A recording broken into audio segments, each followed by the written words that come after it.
পৃথিবীতে সবচেয়ে বড় পাপ তিনটে। তিনি পাপের সিরিয়ালে 1 নম্বর বড় পাপ বললেন আল ইশরাকু বিল্লাহ, আল্লাহর সাথে শিরক করা।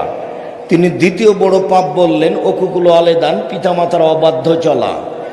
তিনি তৃতীয় বড় পাপ বললেন শাহাদাতুজ জুরে, মিথ্যা সাক্ষী দেওয়া। শুক্রবারে নফল রোজা রাখা যাবে কিনা? শুক্রবারে নফল রোজা যদি শুধু শুক্রবার হওয়ার কারণে কেউ রাখে, জুমার দিন হিসাবে রাখে, তাহলে সেটা নিষিদ্ধ এবং মাকরুহ, অপছন্দনীয়। কারণ জুমার দিনটা ইমানদারদের জন্য সাপ্তাহিক উৎসবের দিন, ঈদের দিন। বাৎসরিক ঈদ যেরকম ঈদ উল ফিতর, ঈদ উল আজহা, সাপ্তাহিক একটা আনন্দের দিন হলো কিসের দিন? জুমার দিন। এই জন্য এই দিনে রোজা রাখা নিষেধ।